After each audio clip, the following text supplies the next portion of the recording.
countdown is so lame. Yeah, we need to figure something else out, but not today. Maybe I'll freestyle every week. Oh my gosh. You want to do that for real? No. You should do a black girl wrestling freestyle. Oh, we should do a cipher. You know what? I've been thinking of like cool stuff for really, really interesting, hilarious stuff to do in Texas because one, I need you to come. But I was thinking, like, what if we did like mechanical bull riding? Let's do it. Let's do a mechanical bull We riding should and then do a in cipher. ciphers. Everybody gotta show up. That's your ticket to get in. We gotta hear your verse. I feel like you should give everybody a wrestler too. So like they have to wrestle. They got to freestyle or do a cipher about like that topic. Yes. You know what? We're on to something. Count down a different language every week to flex. Should we next week? Next week we'll do Spanish and then we'll do Swahili. And then we'll keep. We'll see what you know how to count in Swahilian. I do. And wait, is that how you say it? Swahilian. Swahili. Kiswahili is how you say it in Swahili. Guys, do you want the Swahili word of the day? I can't think of any word. Zuzu. That's the Swahili word of the day. It's not a nice one. Wait. What does it mean? What does it mean? It means like idiot. Now what should that fuck me for? I just generally it's like I was about to say what you see how I get in you I don't know how you know what, lyric I have to say last week, well, lyric and everyone, thank you for the record audience. It was so cool. Second week in a row, by the way. Second week in a row. So crazy. You guys can all split my kidney. We can divide it up and I'll send it to you. That's kind of serial killer-ish. You're not gonna give them not a pancreas or anything, just the same kidney? Do you want me to die? At some point, I'm going to have to start organ harvesting. If I keep making these blanket offers, you keep making these promises. If I keep making these blanket offers, and I want to be a woman of the people, I'm gonna have to start getting into some black markets. But I wasn't even my point. My point was, last week I feel like we were really serious for good reason. This week we need to balance the whimsy a little bit more. You know what I think though? I think that a lot of the seriousness, we got it out. Like, I don't know what it was today, but everybody was really mad before Dynamite. Like, I think like everybody was really pissed. Like, I was pissed. Like, I don't know. I saw Pep's tweet. Willow Nightingale has only had one one-on-one match in 2025. My eye started twitching. I said, that upset me greatly. I said, you know what? What do you mean? We've had this is where I draw the line of just enough. And I don't know, Tony Khan is going to be like, oh, this was always a plan. Nah, you heard them people hog tie you. And bullying can sometimes get you way further than not bullying kids. Well, not kids. Sorry. But you know what? I really do think maybe I shouldn't put this on the internet forever. Pause. But no, I do think that this week was weird. Like, I feel like the week between last week's Dynamite, and I feel like we were kind of like, you and I were the opposite, because I feel like last week everybody was on the AEW rah shit. We were like, matter of fact. And then this week, I don't know. Dynamite to me, it was fun. I had fun. I liked her. And yeah, we'll talk about it, but yeah. My thing is, this is the problem that I be having with Dynamite. They'll have a perfect TV show and then don't follow up on anything that we agreed about. Like, I love when Dynamite feels like a conversation, right? Like, it's a conversation. Like, you do something, I say, I like this. You do something, I say, yes, I like this. Keep going. You do, so I like this. And so like, and then I've written down my order, essentially. I feel like this is like my purchase order before the pay-per-views. So like, I'm like, okay, yes, I loved all these samples you gave me. Thank you. So I'm putting in an order because I'm ordering my full-size bottles, my sacred. Okay. I'm ordering my full-size bottles.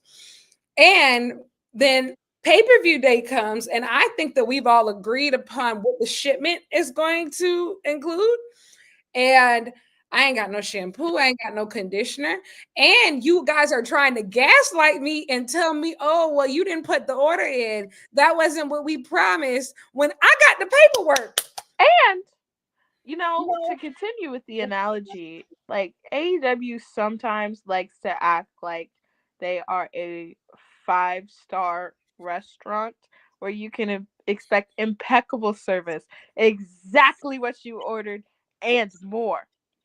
And then sometimes you'll put your order in and they'll look at you and say, "What the fuck are you saying? This is a Wendy's." Be like, "Ma'am, this is a Wendy's. Ma'am, this is a Wendy's drive-thru." Like the AEW fans in the background be like, "They never promised you good wrestling. They never promised you a good world." The door said something else. Shit, I placed an online order. I already paid for it. But no, this week I think this week was fun. I think that ultimately, like, do I understand a company? No. Do I understand a corporation not wanting to bend to the whim of fans? Because yeah, I mean that's a slippery slope. At the end of the day, though, if your ideas are bad, you need different ones. And I wrote an article for Black Girl Wrestling that I'm about to post. But essentially, it's saying, you know what? Like, the bar, well, the intersectionality of being a Black person and a woman is so high. But speaking specifically from a woman perspective, thinking about women and their lack of access to writers' rooms, the door has been closed for so long. Essentially being like, you know what, men have had shit ideas for 50 years that make it to TV. All right? Let a girl have a mediocre to bad idea that we start throwing out here. Because y'all been having shit ideas and the same ones for the past decade and a half. Not decade. What's 50 years? Half century? Half century. Half century, century full. Like, so we're officially at the point. Let women write mediocre storylines. Absolutely. We'll hit the same amount of home runs. I think, and also too, of just like give them a chance. Like, even if it is a learning curve, that only comes with experience. If you never get experience, you're never going to be great at something, and that's just the truth. And I think also too, you've had American wrestling. I think, and I say this as somebody who really, really respects and loves Jon Moxley, and I grew up even a big like John Cena fan, and these like a big fan of white men named John. Please. It's a thing. Please. It's a thing. I say all that to say balding in the middle is even better. What they have done over these last couple weeks, last couple months, is unacceptable. And I think the fact of just, it's one thing when everybody can make excuses, oh, the women aren't good enough, the women aren't talented. Even like people could say, oh yeah, cage match doesn't matter, bullshit. Like, listen, even seeing like, you got Dave Meltzer breaking his scales. You got cage match. I've never seen so many North American women's matches rated over a 9.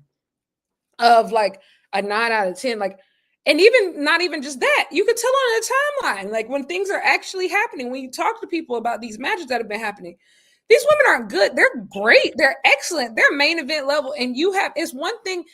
I think I would feel so differently and wouldn't be as mad about a lot of stuff happening in AEW if the women were competing with like a Hangman versus Ospreay main event or something like that, something that is so excellent to the point to where you're like, okay, we do need to go with the hottest thing on the card or something like that. But it's never that. They never lose to anything of that. They never lose to Will Ospreay or Hangman, Swerve, unless Swerve's against Mox. No, these niggas always go to, they want the worst match in the main event, and you just have to take it. And it's just getting to a point to where people, and even I think with all these this talk recently about the recent WWE releases, which I feel really bad of like Yeah. about everybody who was released because hey, being unemployed in this economy is no joke. But at the same time, you got people politicking for their faves, talk about some, yeah, we need to sign this person, this person, this person, this person, this person. Do you see we still have one match a show? And We saw and people for the first time tonight in how long? and to piggyback off of that, something else that I touch on in the article is just the sample size of women's wrestling. So if you have one women's match on the show and it is in any capacity not great or subpar or whatever, you know how many shit or mediocre matches men have on Dynamite all of the time each Yes. week, you know? Like, so if the sample size of of women's wrestling that you're getting on within AEW is one match a week and it's not necessarily a hit, then that is going to make it seem like it's something else, and reflective of a bigger issue. Well, I will say, switching gears a little bit, because I feel like we touched on it pretty well last week, and I want to touch on it later, when we talk about the four way. But yeah, John Moxley, I I I don't I'm not eloquent enough to find the words to describe the feelings and actions that will belong to me if John Moxley retains his world title, because Hangman came out here tonight looking fine as ever. Dear Man, God, what a man, cowboy. man. He looked real good. And you know what made him what made him even finer? Self-reflection. Yes. Self-awareness. And I said, oh my God, guys, it's finally happening. He has seen the light. He's still a little bit batshit, but I don't think he'll ever be healed of that. But he has It's seen the okay. We light. can fix him. We can fix him. We can fix him. This man we can fix. He had feelings, and I said, wow, this is fantastic. And then and I said, oh fuck. Start walking in there like Roy Williams. Ah, hey. Here come that Billy Goat birthday boy. And again, I want to say a million times over. Well, I swear, come on, Black Girl Wrestling, come on, Black Girl Wrestling. But also, put that straightener down. Yes. Also, Will Ospreay, that interview you did, gag, gag, Gag. gag, gag. That's what I'm talking about. Gag. I want you girls to start acting more like Real Housewives. I exactly say I don't like none of them except for shout out to EO, Rhea, and Bianca, but everything else is men. I'm better than all of them. Everything I do better than everything you do. And what? Say somebody. And yeah, that's true. And you know what? Look. How do I say this in a kind way? Well, first off, I love when these things happen. I love it. Um, Will Ospreay he might tell you a joke, but he ain't never gonna tell you a lie. One thing about Will Ospreay, he gonna tell you exactly what he's thinking, and he mean that shit. And people be like, oh, he's burning bridges, he's doing whatever. Will Ospreay has so many zeros attached to his name. His money so long, That's he ain't actually seen it. what we call fuck you money. Real fuck you money. Real fuck you money. Does Real not fuck. matter. Does Yes. not. But you know what else? He has undeniable talent. And at the end of the day, if for some reason he had the best lawyer in the world and he gets out of this AEW death row contract they got him in, and he says, I want to go to the Fed, you're out your fucking mind if you think that WWE would say, well, we don't want you over here. You're out of your fucking mind if you think that would happen. And guess what? Even if it fucking did, guess where William Charles would go back? Any other place in the fucking world. Any other place in Anybody the have fucking him back? world. Anybody will take him back? You think Rev Pro gonna be mad? No. You think New Japan gonna be mad? Nope. Ain't nobody finna be fucking mad. He's okay, guys. My moral of my story: Will Ospreay gonna be all right. You heard it here first, folks. I think it's just too, bro. I like that. I like that. I like when y'all be like, I think also too, like with this whole WWE thing, I feel like recently, these last couple months, they done chose the side. They out here talking crazy. They done said how they feel about everybody. Everybody else pick a side too. Like, fine.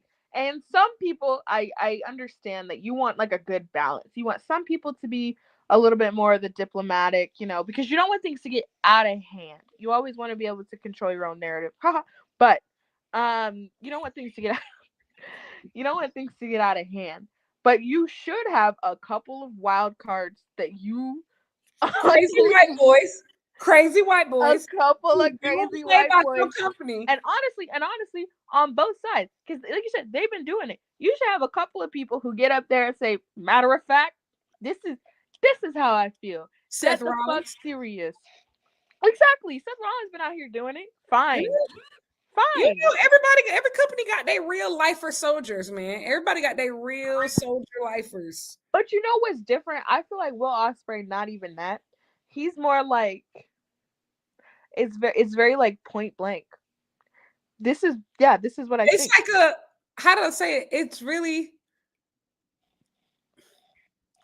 well, I mean, he said it himself. It's autistic. Like, it's really like he can't. Just like me, twin. He can't help it. Like, it's just genuinely. Yeah. I know for a fact that they put that microphone in his face and he just vomits everything that he's thinking, feeling. He meant that. Like, he meant all that. But you know what? You know what's an important factor of this, right? He's not wrong. No, a lot. It's all true. That's just say, like, sometimes you hear people talk and they say whatever in the headlines and they get clowned because like you got niggas like, I don't know. I was gonna say somebody and I felt mean. You got niggas like Austin Theory sitting up here talking about, I'm the best. I'm underutilized. Ain't nobody coming to see you, Otis. You ain't no fucking Will Ospreay, nigga. You got niggas like Logan Paul talking about, why am I better than people that have been doing this for decades? Actually, you're not. So we can start there. Second of all, ain't nobody checking to see what Team 10 has to say about none of this shit. Shut the fuck up. Shut the fuck up. I think also, too, of just Ospreay has proven over and over again so many times of he really doesn't have anything left to explain to y'all. And I mean, like, he wrestled at Wembley Stadium twice. I like with the Forbidden Door ticket selling like hot to cakes. You call him what you want, you can't call him broke. Like, honestly, he's really him. And to the point to where, like, I will say, Will Ospreay is so him to where y'all know I love Hangman. If I would be really sad and I will still be disappointed if Hangman loses, but I won't be sad if Ospreay wins. The only way that I'm genuinely upset is if y'all, the real enemy is Mox. The enemy is Mox. Whoever gets it, let them divide us. That's what I'm trying to say. The real enemy. Y'all niggas been sitting up here talking about, oh, if Ospreay wins and people gonna turn on Ospreay because they mad at Hangman, whatever. If Hangman wins, then what are you gonna do with Ospreay because you haven't really set him up for other things?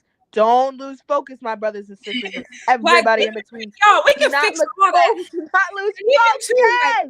I really like the angles that Ospreay took tonight, like to like get at Hangman, because I ain't gonna lie, I was like, dang, he cooking you. He made some good points. He made some good points.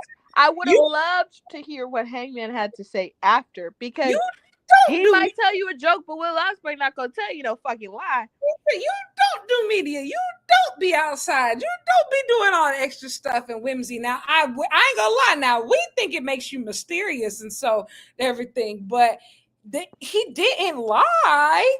Y'all, at the end of the day, that I was just happy to have that moment, and it felt big, it felt large. I think the camera shot, them standing on both sides of the AEW logo, I think it was so possible. I think it was just so powerful what they were saying. Like, it was even too, like, even after the Don Callis family came out, you go look over the stage, and I'm be honest, I didn't hear anything though, because Takeshita was thinner. Oh my God, Takesha's arms, Jesus Christ! But then after that, they go back to. But let me refocus. they went back to the ring. They put the camera back on the ring. Ospreay and Hangman stared at each other like this. I said, I don't know. What? I felt real whimsy. The whimsy was felt. The whimsy was felt. I could live with either of these men as world champion coming out. Exactly. Look, but I don't think AEW is for smart people, because that would make sense. You got to keep in mind that these people don't make any fucking sense. These niggas saw Darby do a kickflip on the second stop of Everest and said, matter of fact, hold it. Hold it. Nobody fucking move. We stand here and we wait. I ain't gonna lie, y'all. That Darby World record is the funniest shit I've ever heard. I laughed so hard, and nobody could like nobody. I felt like nobody was laughing. Everybody's like, "Oh, this is cool." Okay, it is cool. I mean, it's climbing Mount Everest. That's objectively cool, and the higher you go up, the cooler it is. Who was the last highest kickflip in the world? Who was the last? And is that something we're measuring? And my thing also too is like, are you gonna stop? Are you gonna keep doing it? Do it every time. But you know what else, right? Like, I hate to be that person, but like the Guinness Book of World Records requires that there be somebody there from the book. Shut up. Nigga, you just saying that. Like y'all just whimsy. And my thing is, bro, what I love about AEW, this is what I love about them. Like, how'd I say it? Like, there's so much of them that still feels very hood rich. Let me explain to you why. These niggas had no confirmation, none of that. Matter of fact, it is the highest. No, they tweeting it everywhere. They putting it out. Swerve dumbass talking about my brother done set a world record. Swerve, enough, please, please. But guy, again, not to be that person. That is not how world records work. That is not. You cannot just say, "Oh, this is a world record." You cannot just Google it, do something better, and say, "Oh, world record." So I really hate to be that person, but I'm like, you done put that you done put that on the show. They told everybody. Y'all, they told everybody. You know what it is? It show aunties sending out the grad invites before finals are over. Matter of fact, we can wait let's check. Let's be sure before you start telling everybody to circle a date on the calendar. That's how this whole Darby situation feels. Like, you don't know, I don't know. Stop pretending like you do. Bro, you mean to tell me, Tony Khan, you got all these top guys actually working and moving ticket sales and stuff like that just for Darby Allin sending you videos every other week, and you're like, I'll wait for you. You said, matter of fact, I'll wait for you. Fuck. I will wait for you. That guy's so fucking cool. Like, of just either that or John Moxley got a gun to your head. One of them. But y'all, this is Daddy, yeah, exactly. Has anyone ever had an insomnia cookie that high up in the air? Has anybody ever turned around 4 times and then blinked 5 times that high in the air? Like, I don't know. Bro, AEW, I ain't gonna lie. Like, y'all made that record up. You just made that up. Because what do you mean? I thought he was about to. I think also watching the video, and so they were, because like I didn't know what he got the world record for. When I watched the video, it's like Darby broke the world record. So you watch it, and he's like, "Watch this." Like your little cousin at a talent show. Like, now let me say again. This is impressive. This is objectively impressive. The man is climbing Mount Everest. Climbing Mount Everest itself is impressive. And anything you do in addition to doing something that most people will never even dream about doing in their life is impressive. It is also very, very funny. Yes. It is funny. Thank you, Darby Allin, for continuing to be the most entertaining wrestler in all Elite Wrestling. You're not even here. I will say. Not even here. Bet Darby can't pat his head and rub his stomach at the same time. It's crazy. Can I do that? if you can't, it's a sign of like not having rhythm. Which, I went to my salsa dancing class tonight, Oh, and my teacher, like, she was being so nice to this other girl. I'm not very good, and the other girl's much better. But today it was all about like musicality, and the teacher was like, "Oh, everybody like find your own rhythm," and then she looked at the other girl and she was like, "Right, any rhythm will do. Anything that you can find will work." And the girl was like, "Oh, like this one," and she was like, "So you just made that up?" I this is how do I say this? Going back to Dynamite, it goes back to I enjoyed so many things that happened tonight. Like I enjoyed the opener. I enjoyed the um the Mercedes Jamie stuff, even though I do have thoughts about that. I enjoyed what else? I enjoyed the Osprey MJF stuff. I enjoyed what else happened? Oh, the Willow stat stuff, obviously.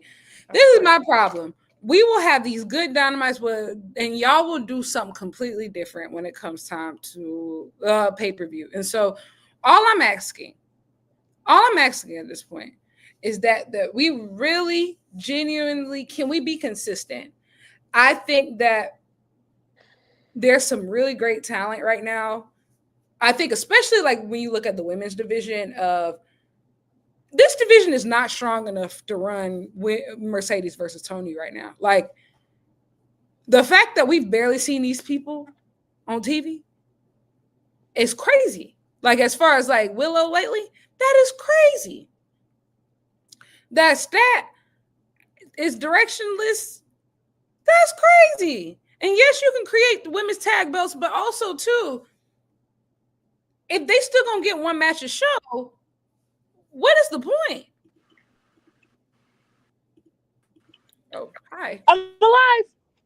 Yes, but what I was saying is that it's it was just proof of like, and I don't want to be like, oh, we're so back anymore because we need to see I consistency. don't trust you. Even the thing of like, don't get me wrong, technically she's doing something, but I'm not gonna lie, I haven't been super impressed by what they've had Megan Bain do since the Tony match. Uh, it feels like she's on a completely different level of the card now in a bad way. Like why is Megan Bain respectfully worrying about Anna Jay? I will raise you one and say, why was Megan Bain ever brought around Penelope Ford? I know that's your girl. I You really know, like your it, girl's like Penelope Ford. special. My thing is I don't. also too of just No tea, like no shade, no disrespect. I'm not a fan. I think Penelope Ford should be Megan's like person, like to like interfere on her behalf. I don't think Megan interfering on Penelope Ford, and I think also too like They're it's not equals. I haven't watched Collision in like 2 weeks, but I'm just like, bro, why is Harley Cameron like beefing with Megan Bain, and why is she getting in real offense? And like, why is like, here's the thing, I really like Harley. I think that she's developing well, but we have reached a point to where Harley Cameron is definitively getting more TV time than actual top girls, to the point to where it makes me think that it may be a plan down the line for her to win the TBS championship, which I'm not opposed to, but I don't think she should be the one to beat Mercedes for it. I don't think she will be, but I I agree think with here's the you. thing, I just agree with you, and yeah, that I think Harley Cameron is really entertaining. I think that they have misjudged where people want to see her. correct, correct. I think also too of, and the reason why I said that about like the Mercedes thing is because I think if everything happens the way that we originally thought it was going to happen, and well, I'll wait for her to come back. But if everything happens the way that we originally thought it was going to happen, with essentially Harley, not Harley, but Mercedes losing at All In, the TBS Championship at All In, then of course, like that person is Athena. Like that makes sense, and I think that was makes sense in everybody's mind. But now that they've added this wrinkle in the fabric, and now Mercedes might be the challenger for the world title, that means that she's probably not losing the TBS championship for a very long time, which makes me feel like it's a lot more unpredictable who that person that beat her is. And I just feel like it could be a possibility in that scenario if it ends up being Harley, that it ends up being Harley, and I do feel like that would be a mistake. Yeah. There's no offense to Harley, but and that's why I actually like the Harley and Anna J team, because guess what? They need to grab that tag rope. Think it's a good place for everybody right now. I have Wait, meaner thoughts. I have meaner thoughts, but I won't share them. I don't have anything constructive to say, so I'll keep it to myself. I mean, well, it's our show. Go ahead. How many blonde white girls do we need? That's And y'all, we're bringing in another. That's how, also happened today too. The Tekla tease happened. I mean, she's a bottle blonde, but everybody is. Yeah. But I'm not trying to be mean, but like, dude, how many mid-card blonde white women do we need? Absolutely. And they're all starting together. And that's the thing, like low key, you try differentiating them is not a hard thing to do.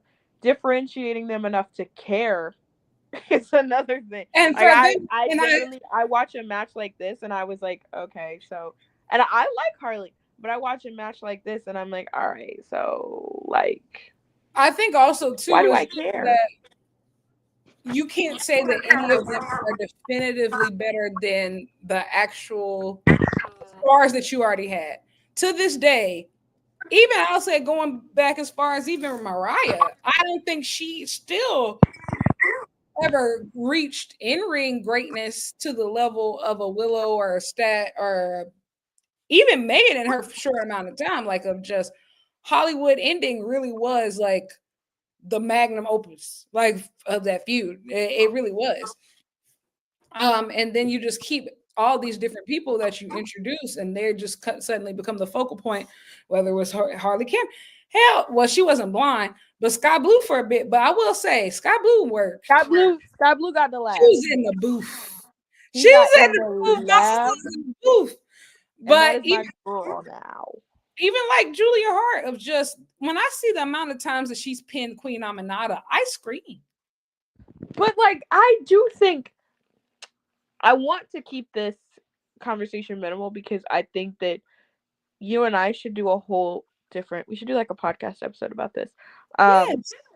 But you won't come on my podcast because you hate black women. You've never invited me. What are you saying? Lyric has said no 4 times. You've actually been on my podcast before, so that's why nobody. And you never invited me back because. What? You rarely text back. We can start there. We can really start. I've done so much better though. You have to admit, I really appreciate it, and I can tell that you're trying really hard. So I do appreciate that a lot, because I'm like, bro, there used to be times like literally I would text Dani like 2 to 3 days early, because I know if I text her on a Sunday, she's not going to respond until 4 hours before Dynamite. Like, that's literally. Lyric would send me a text, and at the top it say deliverable. No, you have to, like, literally, if I have like a lot of different tasks for Dani, I'll have to send them in a list of deliverables, because I know I'm only getting one reply. I'm only going to get one reply. And so I got to make it count. And I got to make sure that she knows all the stuff that I need her to know, any type of logistic stuff. And so, hey, I feel like that's me trying to meet you where you are. Like I feel like it's like a love language thing, you know? It is, and I feel like I have improved. You have Um, 100%. You have improved. and Not perfect, but you've gotten there. I'm actively working on it now. Okay, yeah, there might be times it'll be 2 or 3 days, but for the most part, I I try, but no, yeah, Lyric won't let me on Maps and Grabs. She You invites know, literally didn't I ask everybody you? and her mama Didn't on I her show. literally ask you to do something with me on Friday? I don't remember that. I do not recall. I literally asked Danny to do something with me on Friday, and she's apparently, ooh, she has a social life. It's Anyway, um, I will say I will move really quickly into saying I think that it was a pitfall of early stages AEW that you had so many mediocre blonde white women and expected the audience to know and invest. And then I'll put a pin in that and we can circle back. You want to know what's also funny? The only What? black blonde white woman that ended up panning out is actually no longer blonde, and that's Chris Statlander. She was blonde when she first started AEW. You're right. Remember that. It's Chris the answer is literally always Chris Statlander. You see how that works? I think That also is, too, that pop when they got on screen, like that Willow, yep. like Willow's over. Like Willow's been over. She's always gonna be over. This is her company. Even when the match graphics dropped, like they didn't really react for anybody else. You got a little bit of that for like from Hangman and Ospreay and that graphic, but I mean they had already seen them earlier in the night. But like Willow and Stat, like you would have thought that that was the pay-per-view being announced, and that's tomorrow on Collision. Like I said, I haven't watched Collision in 2 weeks, but I will be watching tomorrow. I wish I could lie to you guys and say that I sit up here and I watch Collision each and every week. That would be clinically untrue.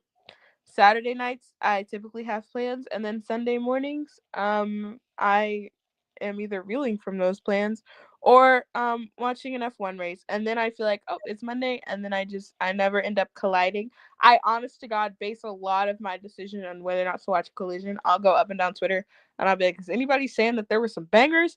And if so, I'll watch the whole episode. If not, I'll watch the highlights. And I'm sorry for exposing myself, but it's true. You I'm know, so famous for not checking my phone. Missing Kenny was the final straw. Yeah, that's true. I check my phone now. I think, honest for me, and maybe this is one good thing of the Death Riders, but ever since like no, stopping listen, you there. ever since I locked in, like back in 2022, like I've been watching AEW on and off for like the first few years, like like whenever big stuff was happening and like pay-per-views here and there, and it wasn't because like I disliked it or anything. I felt I was doing the same thing with WWE at the time. I just was super busy and I worked all the time, and I literally was just never home in time for any of the weekly shows. So in 2022, I finally get some time. And so like ever since I have watched AEW specifically religiously, all the TVs. And the Death Riders era has really been the first time in like 3 years where I've ever freed myself from being a completionist. Like I think I used to always feel like I have to finish Dynamite. I have to watch Collision. I have to do this. And that I now feel much more comfortable. No, I don't need this today. You're just going I'd be like, you're just gonna hurt me today, aren't you? You're just gonna hurt me. You're just gonna hurt me. And so I'm not gonna do it. And so Now, what sometimes I will say, Collision moves me most when it is a lucha heavy show. yes. That when I look at a Collision card and I see like, oh, they're gonna do a couple of luchadors and they're gonna give these people time, I will be sad. One thing about me, I moved my lucha libre. Yes. Promise. And I think also too, like the matches of even like the Japanese wrestlers, like when they had Yeah. Takeshi Shibata on Oh, Collision, I was so seated. And also too, don't get me wrong. How do I say this? I know some people are like, oh yeah, if you want women's wrestling, from AEW, you got to watch Collision. That's where most of the women's matches are. And I hear you. I get it. And I think that for a while I felt like, oh yeah, like that was enough. They do need to be good. And and the reason why I say this is because when y'all brought Athena back on Collision those last couple weeks, like those matches were legit bangers, bro. Like Yep. Athena and Billy had the streets turned up. Like they had the streets turned up on Go Collision. free my girl, They man. had the streets turned up. Like, and so it's like we went from that. Even I'll be honest, you and that I have a hot take. Jamie Hayter's best match since she's been back was versus Billy Starks. That's not a hot take. That's true. And it was better than the match she ended up having with Chris Statlander. It definitely That's her not a best hot match take. in the That's true. tournament. And so, yeah, Big Billy and Big Athena, they had the streets jumping. And so, no, unfortunately, I can't hear you when y'all be having some of these little lower grade matches. No, Megan Bain versus Anna Jay does not move me. And I like Anna, but like I said, it's time to build and it a ain't tag. Megan's fault. They can start. Time for some people to grab that tag rope. And the reason why I feel that way is because What lyric? Let's put a pin in this because we will get off course. okay, I'm gonna hold that. I'm gonna hold that. Cause Anyway, never mind. Cause yeah. I What do else happened on Dynamite? I do want to say this though, Go ahead. because Best of the Super Juniors is this weekend, and that means that we're basically in the string of tournament season. G1 is going to sneak up on us. I think the AEW definitely should send somebody to the 5-star Grand Prix this year for Stardom. I do want AEW to change their approach to who they're sending. And like, I'm gonna be honest, I don't agree with you sending somebody to the 5-star Grand Prix to learn. Think of the 5-star Grand Prix like the G1 in the sense of this is kind of like what is it? Like a World Cup almost. I don't know how to explain, but you the baddest heifers on the floor. So like for the men, who are y'all sending? Takeshita. Wow. You know what kind of crazy bar that is? So like for 5-star Grand Prix, respectfully, the only people who really should be eligible to go are Mercedes, Athena, Chris, Willow. I'm not even gonna say Megan Bain because she done been a starter before. So like she's not gonna gain anything from that. Those 4 people, maybe Queen Aminata.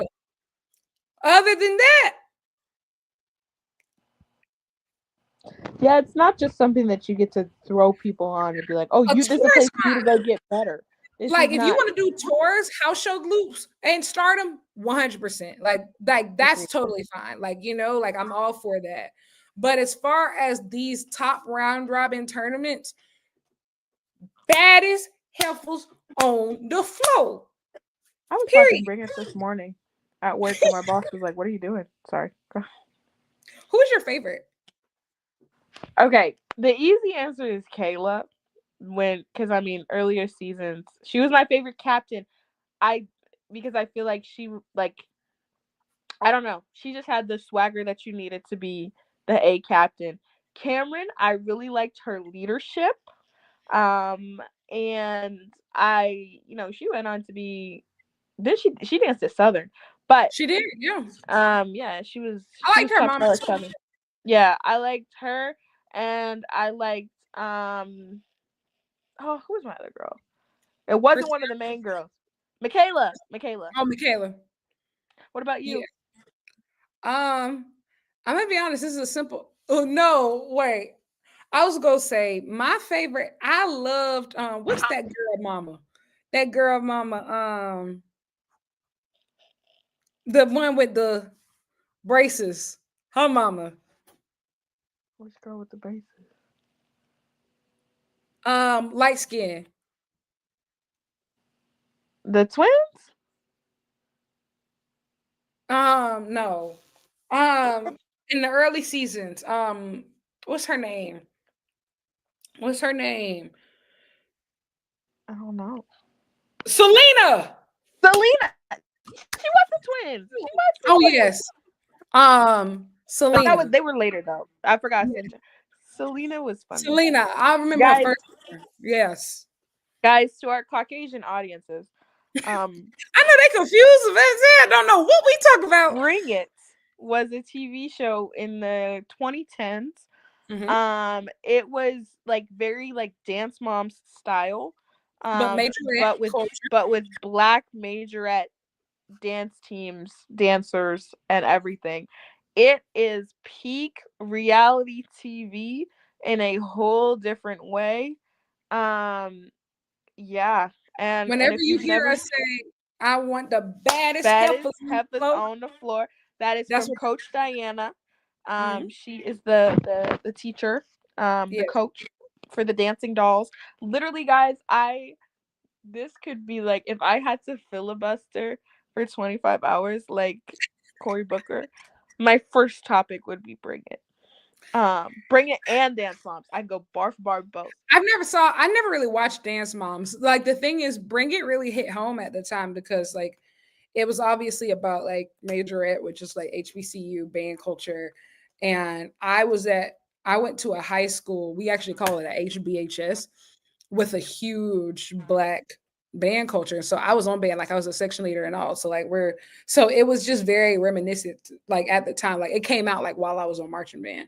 So we would actually like all watch the episodes like on weekends and everything. Like, so yeah, that's a little bit of And lyrical my work. mama used to watch it. And you know what? I was trying to think earlier of like tweets because I was like, what are some cultural differences? What are some reasons that MJF could not join the Hurt Business? And I want to tweet one every week. And so this week it was two, one from my personal, one from Black Girl Wrestling. One, MJF can't join the Hurt Business because he doesn't use a wash rag. When I found out white people don't use a wash rag, Oh, deeply unsettling to me. they use like the loofah sometimes, or so, if they do, if at all. A Like lot of them just raw some dog just it. use soap. Some of them literally just put raw They soap just all over. they literally just put raw soap on themselves, um, which is I unsettling. played I don't like. mellophone, guys. Sorry. Huh? They said, "Where did you play?" I said, "I played mellophone." Mellophone. This nigga. I was in choir, I but did both. I couldn't. I never learned how to play an instrument. So I was a singer for years first, and I actually learned how to play an instrument in high school, which was a bit of a late bloomer. But the reason why I started with mellophone is because I was such a late bloomer because I started marching band my sophomore year of high school, and they said horn players make good. No, they said singers make good horn players, and so I was like, I've okay. heard that. And so I think it's maybe like the tongue, like the diction and everything like that. And so whatever, like, and so yeah, I learned how to play mellophone. And a year later, I was section leader, co-section leader. Period. I A little bit more. I never. Yeah. No. I was never. This is a good I was never question. in band. But I mean, honestly. Oh, I think I was gonna say something that was kind of gonna dox me. Never mind. But no, I didn't do. I did. I was pretty boring, and like all the things I was involved in were like very like I. I don't know. I did a little bit of everything, but nothing extremely well until I got older and became an expert at every single thing that's ever happened. Did you do But mock trial? did I do what? Did you do mock trial? I didn't do mock trial. I did model UN. I wish I wanted model UN, but we just didn't have it. Like, and then I didn't even have high school mock trial. We only had it in middle school. Really? I know I was never a mock trial girl because I went to one meeting and I just kept laughing the whole time. I was like, "You niggas are playing pretend," and Oh, I could never go back. Pivot. This is a good question, and I think I wanted to hit on this today. Oh, What do y'all think of the recent releases? Do they have any role in AEW, or should they focus on their current roster?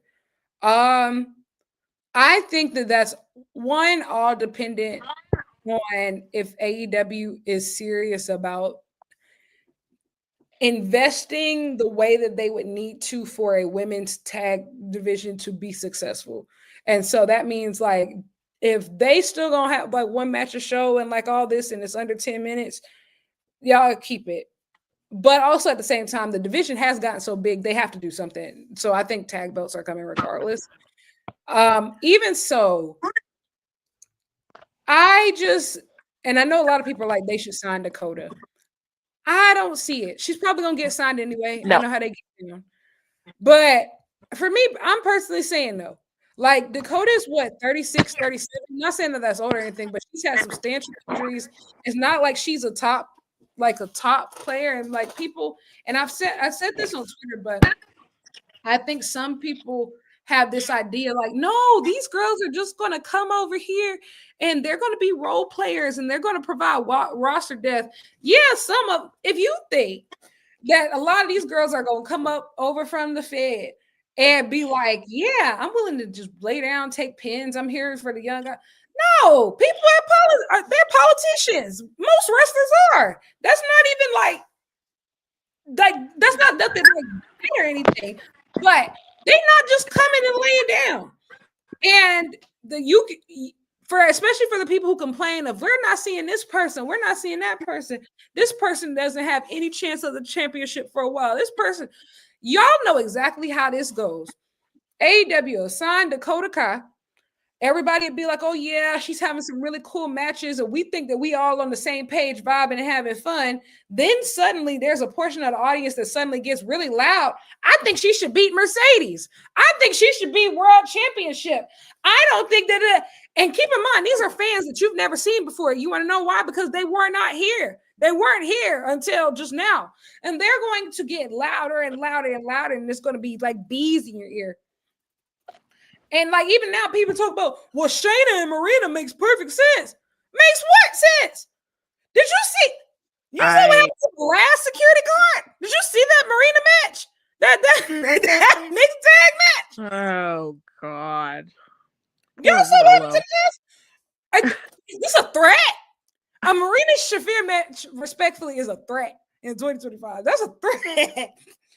Willow almost died. No funny shit. And didn't even get a match to show for it. No.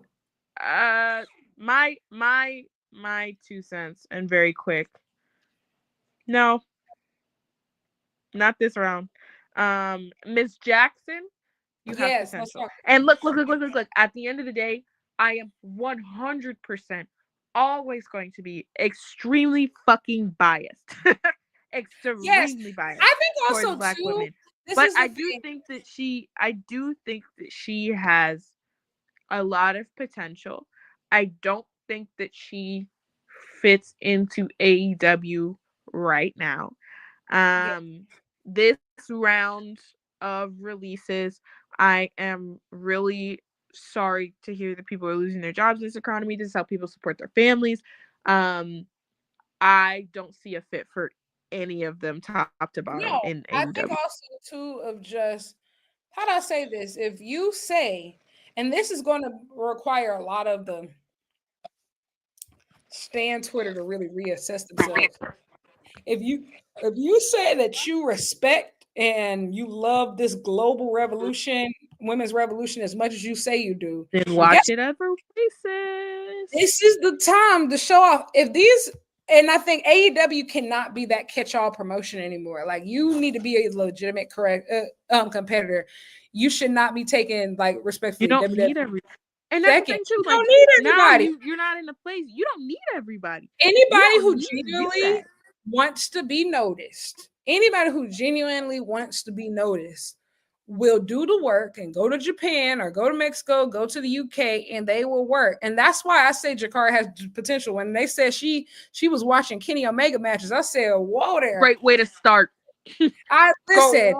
Where else do you start but at the top? Show them how bad you want it.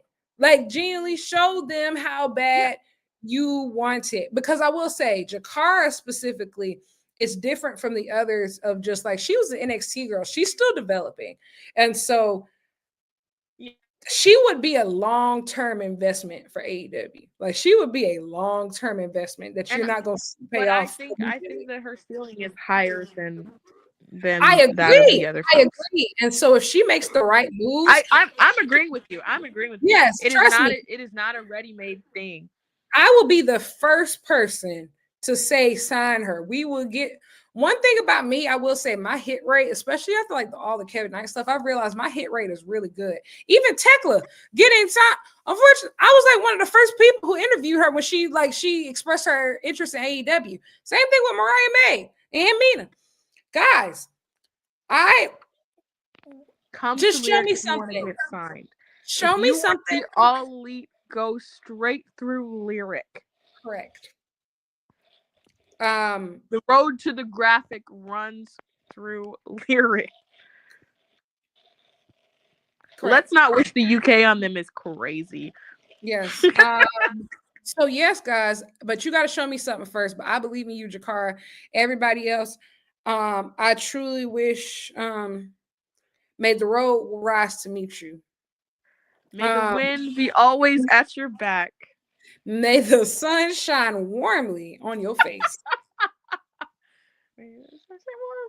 May the rain and the rain fall soft upon your on your leaves. field. Wait, You know, there's two different parts. There's two different parts. Okay. Ours was a song. Did you sing it? Anyway, yes, I'm thinking of the song. But until we meet again, I wish you well. I just say all that to say that's how I feel about the, and like I said, respectfully, I'm starting to get angry now. I don't care about nobody else until Willow and Chris Stat touch them belts. I don't give a fuck about nobody. I'm gonna be real. Like until my girls touch them belts, we done with everybody skipping the line. That goes for Thekla too. Respectfully,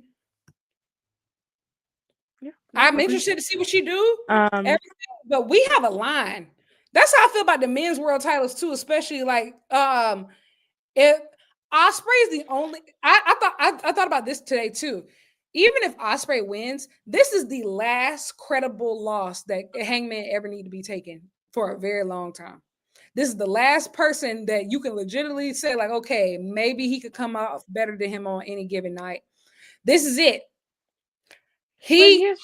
I agree with you because you look up and down and sideways and squint at that motherfucking roster and you say, all right, you gonna have Hangman laying down for every top guy. But look, you have nights like tonight, and I will say, I want to give myself credit because from the jump, when they brought in William Peter Charles Osprey, I said, like, you either need to have a plan with him or you're going to find yourself in a situation in which he ends up as world champion. That's what this feels like. This feels like Will Ospreay, one of the best wrestlers in the world, is stumbling upon becoming world champion in a way that doesn't make a whole lot of fucking sense. I obviously that's I mean like tournaments make sense, but you guys know what I mean. Like but I did want to talk about what else? I feel like we've talked about most things. Oh, Kevin Knight, Cash Money Kazu. Shout out to the game, man. Shout out to the game. Absolutely. Oh, I forgot about the tag match. Amazing. I love AEPWG. Man, I was thinking about it the other day. I was like, PWG, you are so missed. Y'all don't realize that is my They keeping it alive, man. They keeping it alive, man. Brand, that is my spirit of wrestling. Like, and I don't give a fuck. Everybody's talking about, oh, this shit is corny, this shit is OD, and I want it. And I want it every week for 20 minutes. And they've been channeling its spirit a lot recently. I think that I have said it time and time again, Speedball, I believe in you. I truly do. Babe, I bought these stocks a long time ago and I'm holding. It's clear to me that based off of where they have been positioned since they debuted alongside Kevin Knight, that AEW has visions for you. And I just want you to know my visions for you are even bigger than what they have. Eyes haven't I see seen things for you and can't ears see for haven't heard. yourself, Speedball. Speedball, you took up the mantle for the BTE girls, and so we've kind of like adopted you. Like, You're one of us now. I will say, it's very clear now at AEW who are the men who belong to the girls and who are fighting for themselves. Like You know Hangman, what? Let's draft them. Yeah. Hangman, Osprey, Fletcher, Takeshita. I'd say Swerve. Who else? The Kevin Knight now is up there. Speedball is up there. The Bucks Yeah. always. The elite and elite adjacent. Honestly, like I feel like everybody who's either are the elite or have been connected to the elite in some way. Of course, then we have our king mother, Kenny Omega. Shout out to him. But that's it. That's really Can I just say it. really quickly, take us off course for just a second? I just want to say, in about 2 weeks' time, no, not about, in 2 weeks' time to the day, if you see me on both accounts, or either account, trying to casually beg for a happy birthday from Kenny Omega, ignore that shit. I'm telling everybody right now, I will be losing mystique. I will be losing aura. I will be losing everything there is to lose, because at the end of the day, an acknowledgement of my existence from Kenny Omega means that much to me. And you know what? That's probably really reflective of me as a person, and a full parasocial relationship, I guess. I'm okay with this one. I'm okay with Yeah, I'm sounding okay like a with it. crazy fan bitch about this one. I'm fine with that. It's just him too. Like it is so It's funny. Of just like when Kenny I see Omega. like it's so funny because I'll see the parasocial relationship some of y'all be having with wrestlers, and I'll be like, that is so crazy. And then I'll be like, yeah, y'all really. I think especially when it comes to like Kenny particularly, I'll be like, I'm y'all insane. really act like y'all know Kenny, like y'all do not know You him. don't know him. And Like, then I I'll be know him. like I know him, like You guys like don't get him. Like, and you I don't get get it. Like, him. we get Like, each other spiritually. of course he did that because XYZ. Now, you know what else I want to say? Now that we're talking about parasocial relationships, get your bag, sis. If I see any one of you bitches giving Mercedes Monet $100 to text her, I will say, out of all the things for with Mercedes to complain about, that's not one of them, y'all. That was, I mean, masterful. I wish I thought of it myself. I'm gonna start doing it. There's going to be a DM fee from now on, which I know some niggas do and some niggas do as a joke. And I'm obviously kidding. I've never been serious about anything in my life. But yeah, if you're paying Mercedes Monet, huh? I'm sorry, I got my Zaxby's box out. Real. If you're paying Mercedes Monet $100 to text her, it is incredibly clear to me that you've never felt the touch of a woman. It is incredibly clear to me that you need to speak to a mental health professional, maybe someone the caliber that's working with Hangman. Um, that's insane to me on the fan end. Yes. As a business model, get your fucking coin, sis, because there are so many people that would give you so Men much are more so than easy to $100. men are so easy to scam. So easy. And look, I've never done it yet.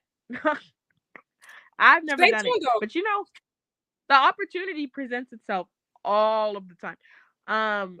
But yeah, that was just so funny because some people were like, "Oh, Mercedes." Blah, blah, blah.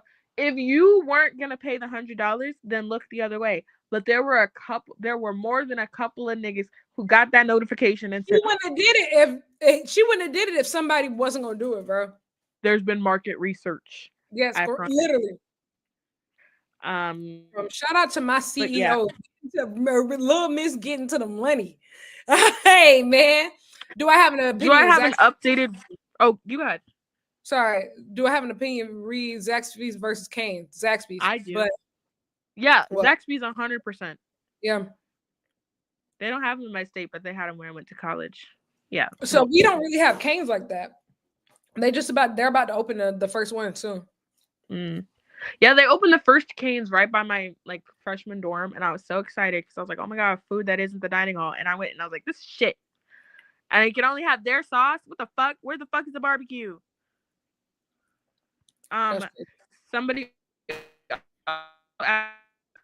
updated Rob list, guys. It gets updated every time somebody open a big ass rich mouth. Um, Oh, you know what? so go ahead. Continue. No. My crown almost fell off. No, go ahead. Go ahead. I didn't have anything. Oh, yeah.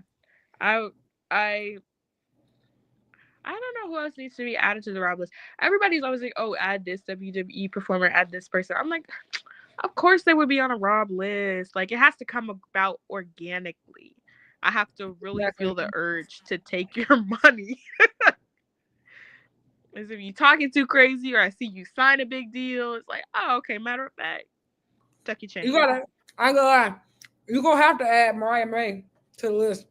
Oh, 100%. 100%. Although maybe not, because the way that she was tweeting, I don't think she was very good at negotiating.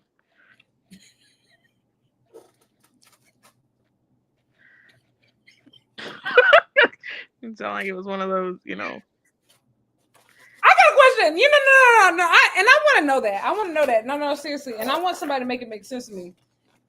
All these reports has been coming out about like these girls went to WWE for oatmeal cream pie, and a ham sandwich, and they said no. I don't need that money. This is my dream. Oh, oh God. Oh, in this economy, the British might. You know what though? It's just actually funny to me because like it's funny for a lot of reasons. He said, "Is Mercedes on the list?" Well, yes. Hell of course she's on the list. But like people would be like, "Oh, WWE was my dream." And like maybe I'm just not like connected anymore. But I think about a guy like Osprey. And Mercedes, yes, to a different extent. Thinking about a guy like Osprey. This motherfucker got however much money to go to All Elite Wrestling. He got All in London. He didn't even work here as a superhero in front of 100,000 people. He gets Forbidden Door that he might walk into as world champion and a blank check. And y'all really sitting up here like, don't worry, I'll do it for free, guys. I will volunteer my services for World Wrestling Entertainment. Just for the opportunity to maybe appear on Tuesday nights. Bro, and they go straight to NXT too. Y'all don't politic for shit. Get a better agent. That's one thing I can say about Jade. She didn't take nothing. Coin collector. And she didn't go to NXT. No, she didn't. Coin collector. And I'm never going to knock a hustle and I'm never going to knock a bag. I understand. But what I will say is read the whole contract. And don't tell these niggas up front you don't have to pay me. They said I'll take anything. Pick me, choose me, love me. This is my dream. That's not a good negotiation tactic. Osprey said I was gonna go to WWE anyway, but man, that money that they giving me at All Elite, he said, man, everybody around me get a house. And one thing I will say that is so funny about Will Ospreay is that whether you like him or not, you know it's true. That man see some money. He put everybody on. All my homies, man. Everybody connected to me, bro. Me and Kyle, Yep. we about to run. I know him and Kyle Fletcher after he signed out there. He said, we about to run all this shit. We about to take all this island shit. We about to take all of this over. We going back to back. Like he said, Swerve here. Hey! That nigga called Ricochet. Like his third week on the job said, I don't like how they treat you. He got him on the phone. Said, quit your job. Quit your job. I have the business venture of a lifetime for you. Said, bro, him and Swerve, they out here calling people said, I don't like how they treat you. That they re-signed them contracts. Everybody got money. They like money team. Like, isn't it get a better agent? That is Stephanie Vacker straight up saying, I told them what AEW is going to offer me. And WWE said, well, we can't pay you that. And you said, oh, but please come back. And then she said, I cried because AEW offered me so much money and I didn't want it. I don't know, man. At Ain't least company. At least Mariah lied to them for a little bit. Again, she said, let me get they bag. I want your money too. At least she got some of that money before she left. At least she got something. But I don't know if she need to go on the Rob list. Somebody said Stephanie is the only one who claimed she was given a choice and chose NXT over the main rosters. Well, I would hope so. If you're making $35K a year, you would want to stay in one place. Them flights ain't cheap. WWE be making you pay for your own travel half the time.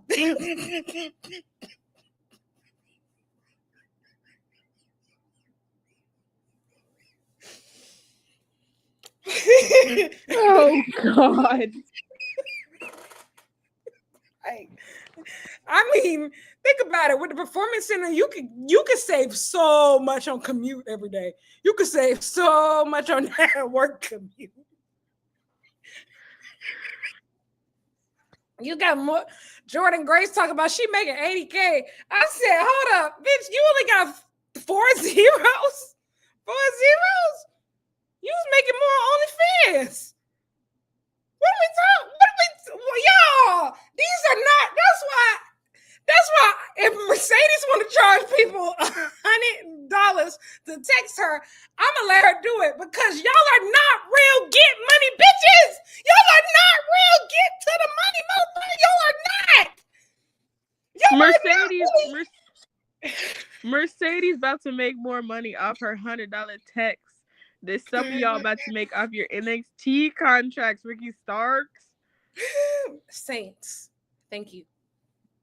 I'm not calling that nigga Saint. What the fuck? Yeah. Y'all not real get to the money. Even if Mercedes went and like back to WWE next time, she's not.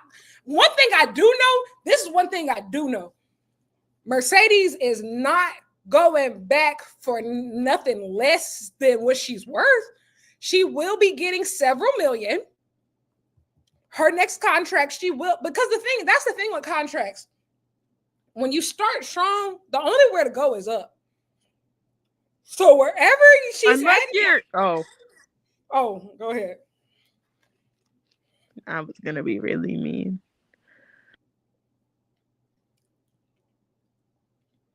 Yeah, I'm sorry. You're not real. I'm not sorry. But you know what? I want to add the caveat, right? Like, it's not like me and Lyric are sitting up here rolling. We're just saying, from a negotiation standpoint, maybe don't show all of your cards before you get in a room. It's fine to want to go.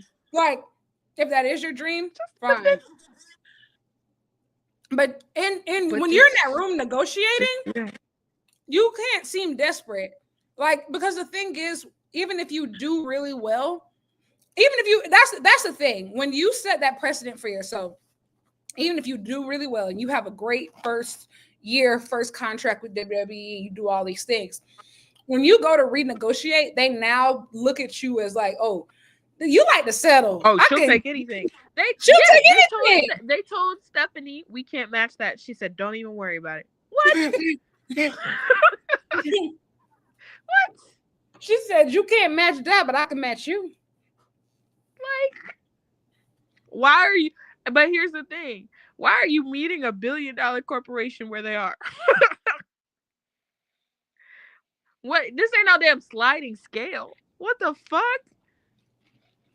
They said the best I could do for you, is $65K and a ham sandwich.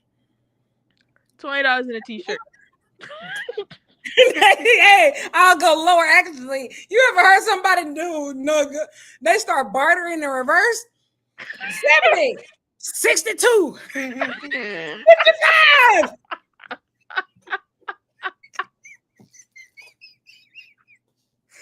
I said, there's no way in hell. Because in my mind, here's the thing. It's my mind. In my mind, I genuinely believe Stephanie Baker is one of the best wrestlers in the world.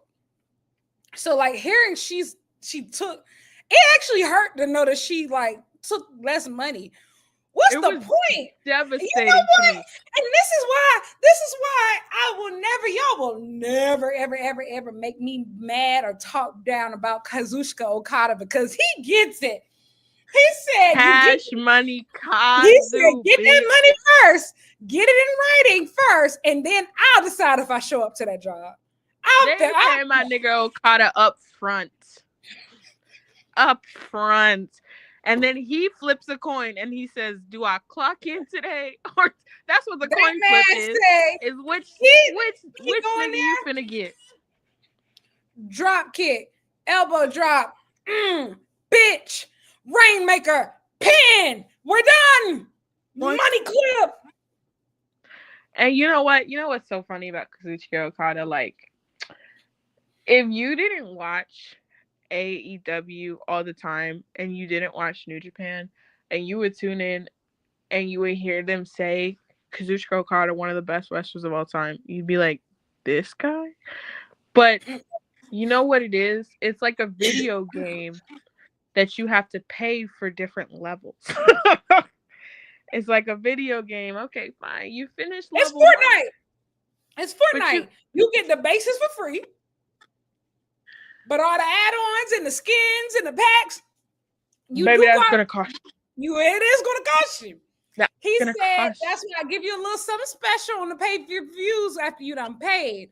But he said, as for me in my household, he said on Wednesday nights, y'all get the 5-booth special.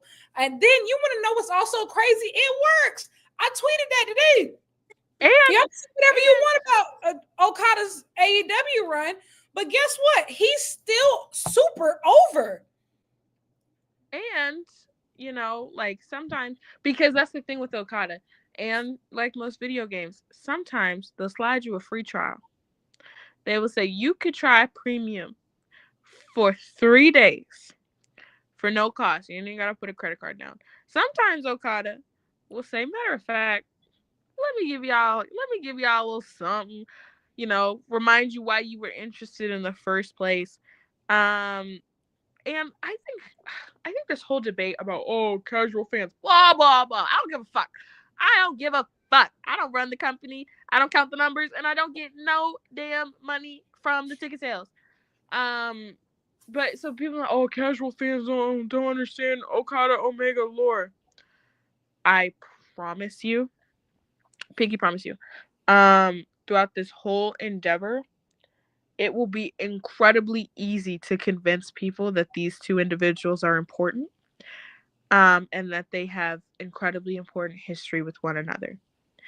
Because at the end of the day, when Okada turned it on and when he locked in, I think honestly he's been noticeably. I think he's been noticeably different ever since basically coming out of Dynasty. Of like, I think he's clearly flipped the switch. Even like this match with Kevin Knight, it was really good, and I think it was one of his better TV matches. I even said, It's so funny. Kevin Knight and Kyle Fletcher get so much more out of Okada and AEW than they ever would have in New Japan. Oh, absolutely. But you know, that's a credit to to both of them because they're both really good. If this were in New Japan Pro Wrestling, you you people would get dust. You have to think, bro. Okada didn't even wrestle any of them young boys. He didn't even give them the chance. No, he didn't even give them the chance. He was checking IDs at the door. He under said 30? Not good enough. Not good enough. Not good enough. The only person under 30 that he wrestled, he humiliated them so bad.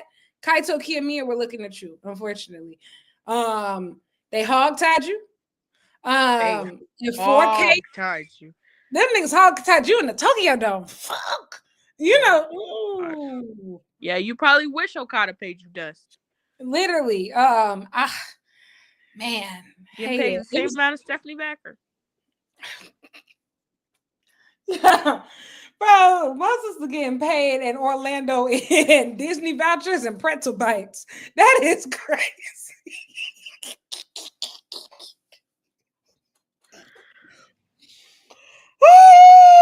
These people are way richer than we will ever be. But it's fun to laugh. And I think it's even funnier now because they done bought AAA. So it's just like, and they had her out there at that conference with these people saying, and that's also too, how do I say this though? You know how y'all always get really upset about how is person ever going to work for why would they ever sign here? This person works for there. This person works for there. All these people, they will 100%. If you don't believe that wrestlers will 100% go to companies that employ several day ops just because that they want to be there badly, you're crazy. These people would disappoint you. I get it through your heads. They put her up there and all them other people, the people of Latin descent on their roster that they don't use any other way. And they said, smile for the camera for our new acquisition. Yeah. In fact, we don't got nowhere for you on any of our actual product, but we do Forbidden Door now. So I need y'all to go wrestle for AAA. We got y'all Triple Mania. No, you can't go to WrestleMania. No, stop looking at that Backlash card. You're not on it. Stop.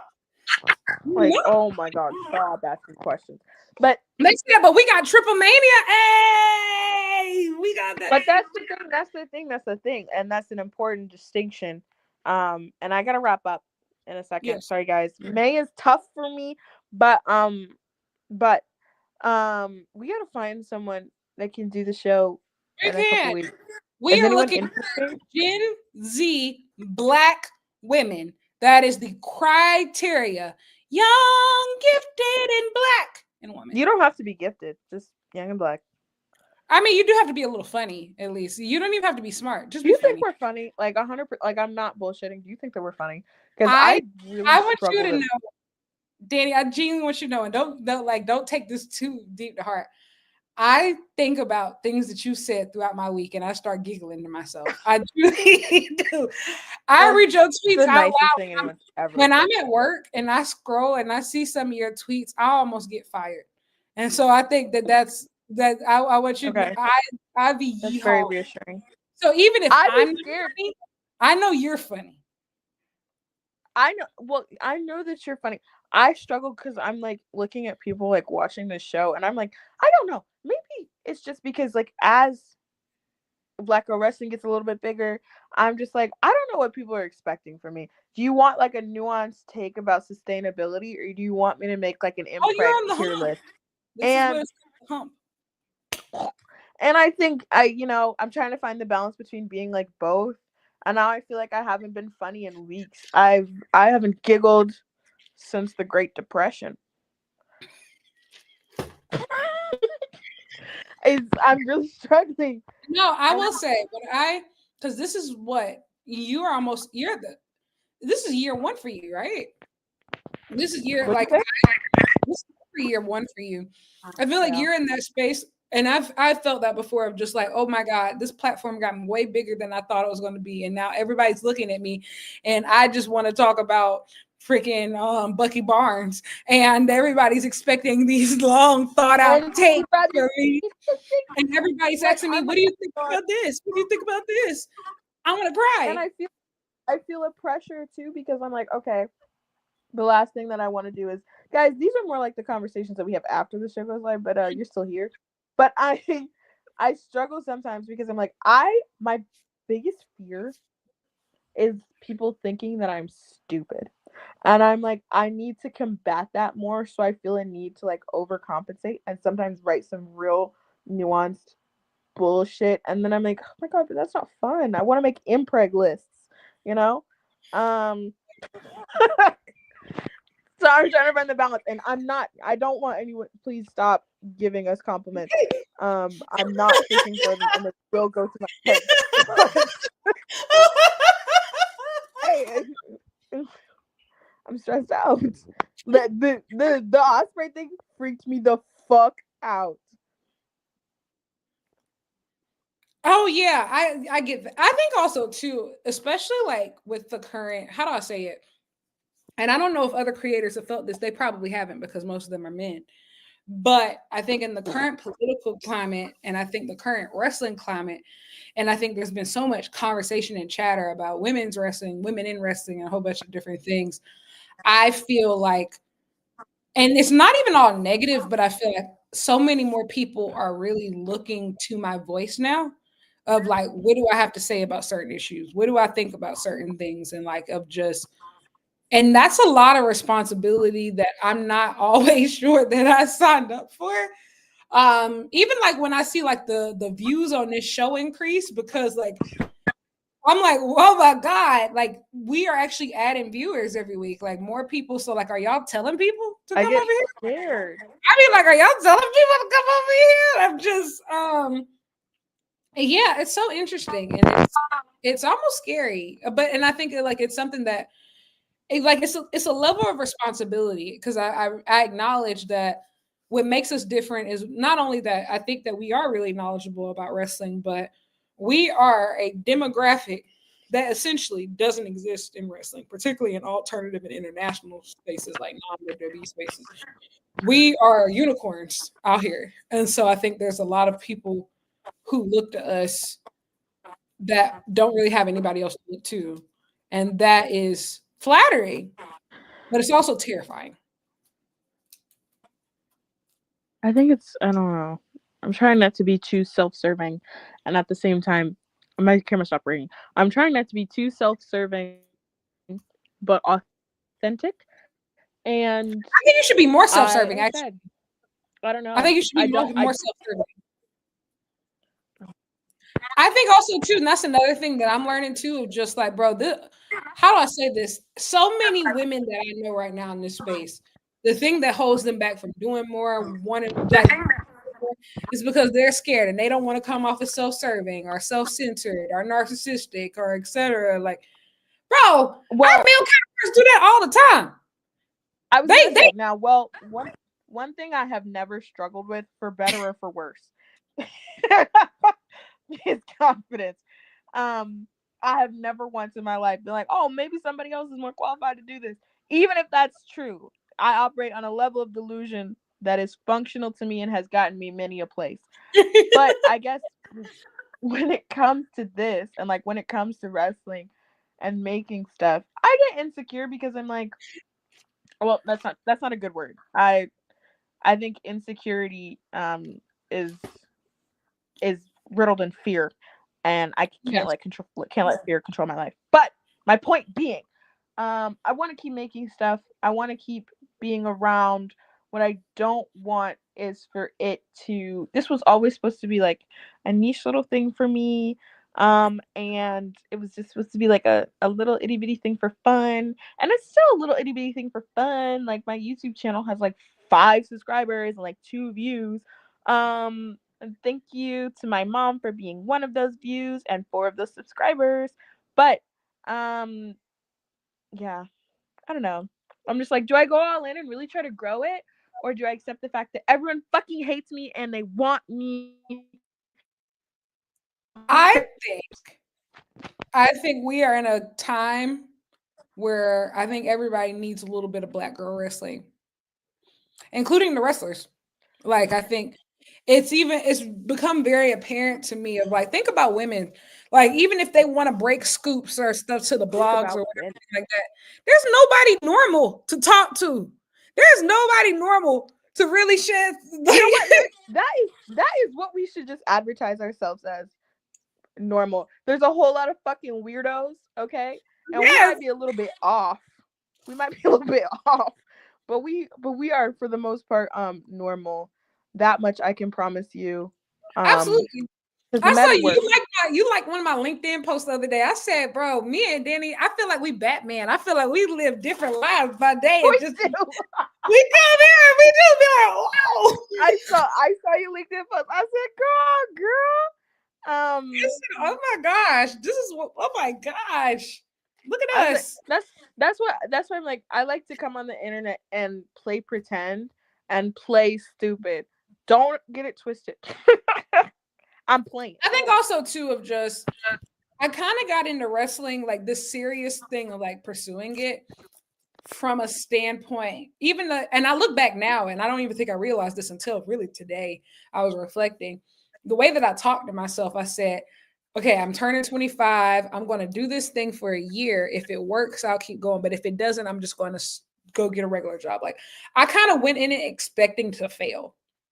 Like I Mm. expected, like at the end of that year, like yeah, I'm gonna have 3 followers and like, just regrets, etc. But that's just not what happened. And so it's just like, it feels like now I have this platform. And even too, like and it's a lot of different things. And I feel like, how do I say it?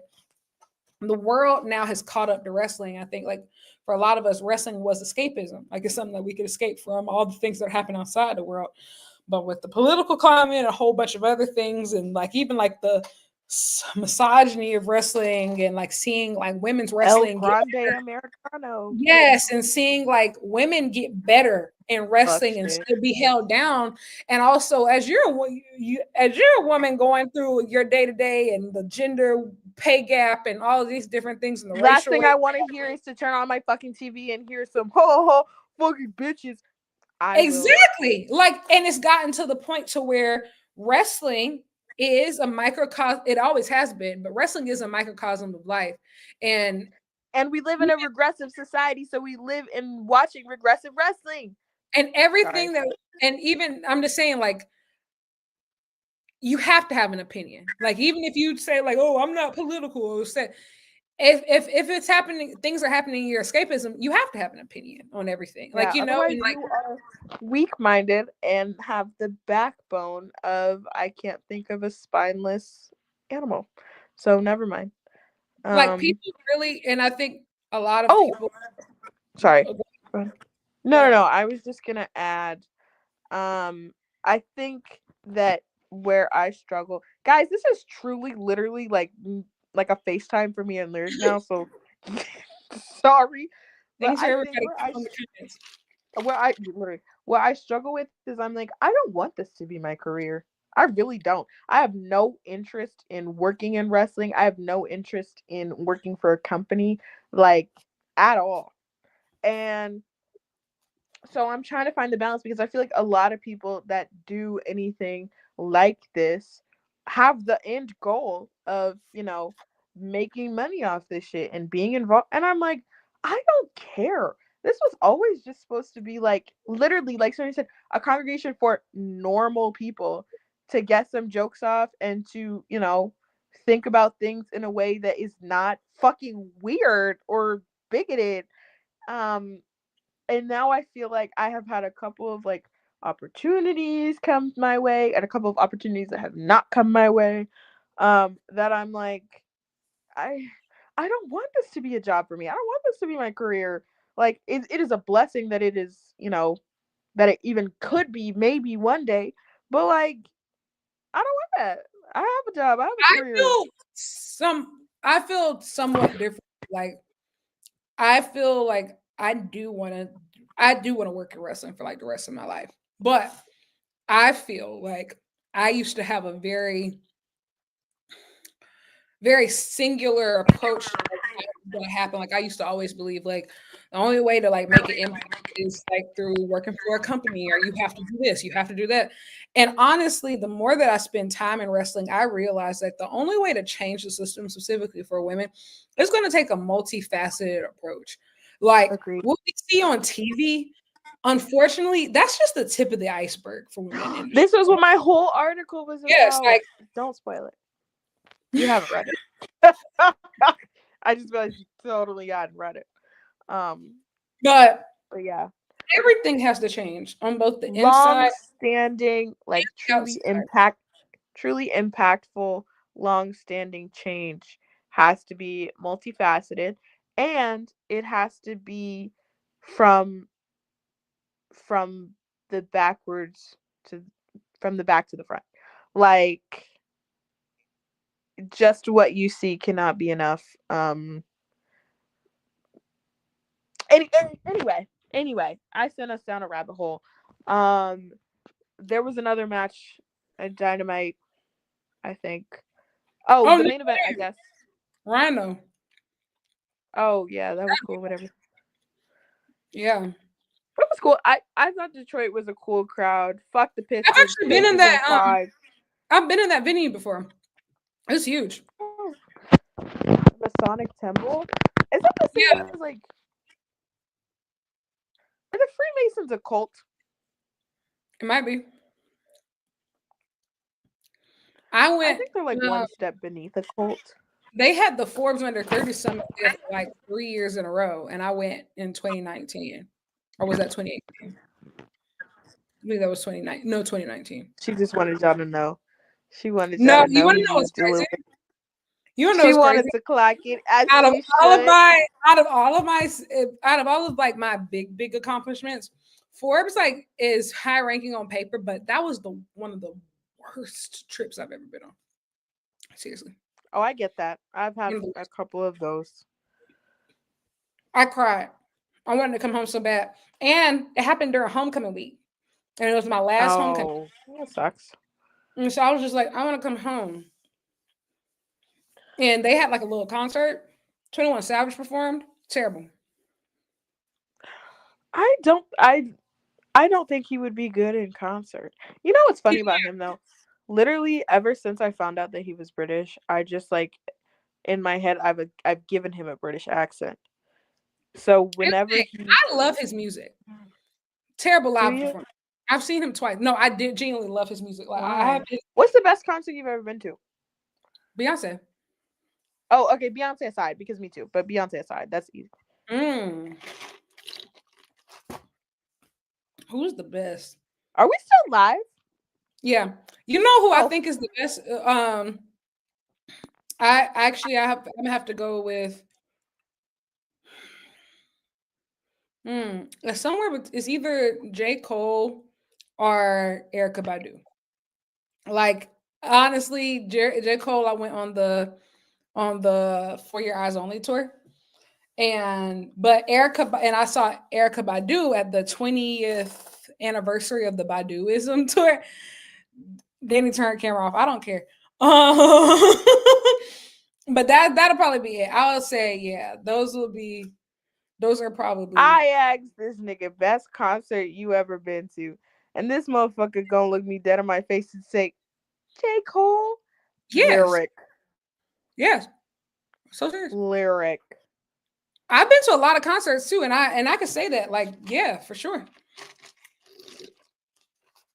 Also, you got to think, I'm from South Carolina. I'm from the Carolinas. J. Cole is our guy.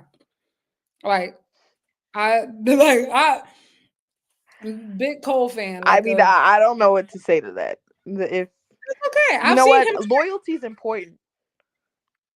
I've seen. Important. I own so many J. Cole albums. Like, I've been a fan for so long. Like, Lyric, yeah. Please stop. Please. I will say, I'm trying to respect you. Some of his recent stuff I haven't really meshed with. Why did I all of a sudden J. Cole apologist? What the fuck? Because I like this right now. Like you asked me the question. Actually, and then had the nerve to turn your camera off on my answer. Just like that was rude. Well, what's your answer? What's What's your answer? Paramore. Oh, okay. All right. Niggas love Paramore. Niggas do love Paramore, man. That's why I just I shut don't up. know, but I swear to you, I've been to a lot of concerts too.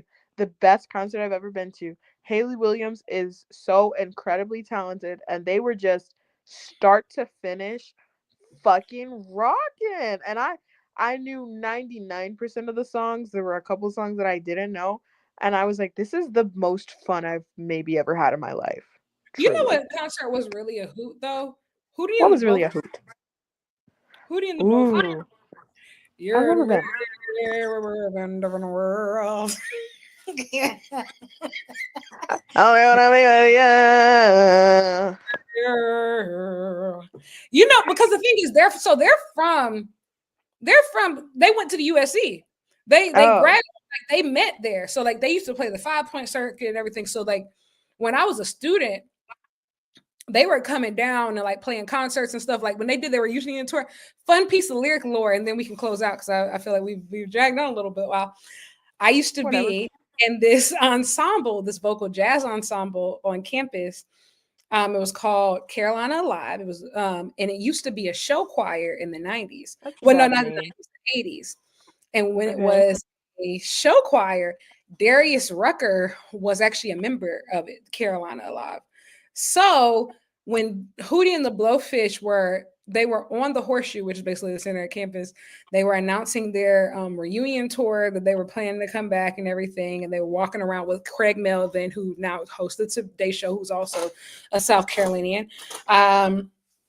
They my jazz ensemble was actually I don't want to say contracted because we weren't paid or anything, but they recruited us to sing, meet them on the Horseshoe and sing to them.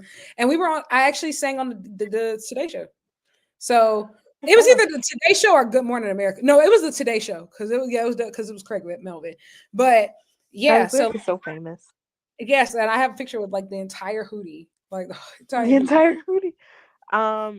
Okay, if we're spreading lore as our final pieces of goodbye, yours is more fun.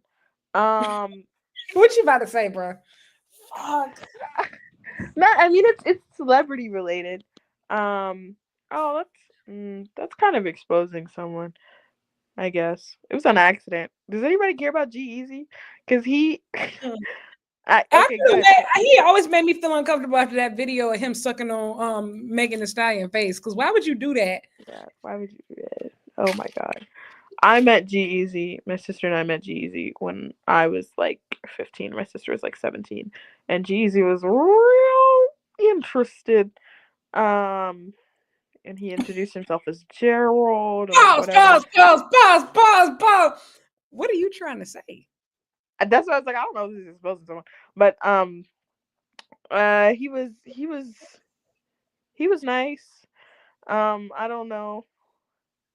I don't know what else. G-Eazy was nice. And then I met Cardi like the week before Bodak Yellow came out. So I didn't know who she was. My sister knew who she was. You This didn't know was who all she at the was? same. No, I didn't know who she was before Bodak Yellow came out. My sister did. Oh wow! And I saw her once. She used to be viral. She used to make viral videos, and so like first she got famous because that what she was making, it was her in the hallway. She's like, yeah, it's cold outside, but I'm still looking like a naughty because the hoe never gets cold.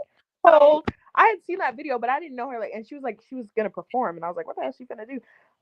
And she dropped her chicken wing like right in front of me, and then we went to take a picture, and she stepped on my toe in her stiletto, and it hurt so bad. And I was like, oh, sorry, would you mind? And then she was so nice, and she was like, oh my god, I'm so sorry. It's because I dropped my chicken wing. And I was like, Bro, it's so crazy. I remember her season of Love Hip Hop Atlanta. Not Atlanta, sorry, New York. She was in Love Hip Hop New York. I remember it like then her arguing with what was I think Peter on the couch, be like, all you gave these guys was babies. They smart, and all you gave them was babies. you're not paying a rent. He said, why would you have them look? You got your children's mothers looking stupid on there. You're not ashamed of yourself. Little time. I might see if they got that on like streaming. I might go rewatch it. I just want Anyway, to clarify one more time. G-Eazy did not do anything. The vibe was weird. I just want to clarify. I'm not accusing Gerald Easy of anything besides having a weird vibe. That's all. Thank you. oh wow. Well, that's one of This the show hell of was supposed to be about All Elite Wrestling's Dynamite. hey, anyway, we back next week. Actually, Maybe. okay. Willow versus Stat tomorrow. I'll be seated. You're Yeah, tomorrow. yes, tomorrow. We What? won't be doing the show tomorrow, but I'll be watching the match tomorrow. Tomorrow is Oh, so Thursday. Collision's tomorrow. Yeah, Collision's tomorrow, Thursday. What? Why? I don't know. I think that they're honestly testing it. Like, I think they're thinking about moving Collision to Thursdays instead of Saturdays. I'm fine with it. I hate that. I got 911 on Thursdays. Oh, well, you have to do what I do with Abbott Elementary, which is watch it the next day on Hulu. I'm a certified streamer. Okay. Oh, yeah. Well, rawr. Hallie, Don't everybody. ever do that again. Do not ever do that again. Oh, New Japan resurgence this weekend. Lots of fun stuff. We're fun. We're gonna have so much fun not Dani because she's not watching, but I'm gonna have so much fun. I was thinking about doing an after show, but I don't have anybody to do it with me, or do a watch along. So it's okay. I'll just be live tweeting my thoughts about my glorious CEO. You should have invited me. Yeah. What else is on that resurgence card? I really like that main event. What was the main event? I'm not gonna lie to you. Oh, Goto versus Zach, and then what else is added to the card? Which moves me? Oh my gosh, they're doing the 8-man tag. Young Bucks and the Good Brawlers versus the War Dogs. So yeah, that's what I'm excited for. That was it. I digress, guys. This was really fun. As always, we will see you next time. Thank you for joining us for the Dynamite Diaries. Make sure that you also know you can watch a replay. I see a lot of people have been watching this show via replay, so we thank you all too who aren't able to come up with us live, but continue to watch the show anyway. Until next time. We promise we will try to keep our comments limited so we don't have to take videos down. Hey, that happened one time. That's not true. Wait, really? I only remember taking it down once. Not true.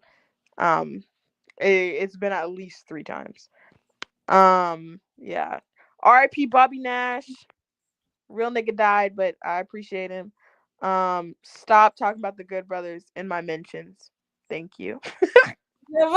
Big machine gun don't move you. In the show. Close the doors. Close the doors. Close the ushers. Close the doors. Close them. Close the doors. All right, guys. Bye. Ciao, ciao.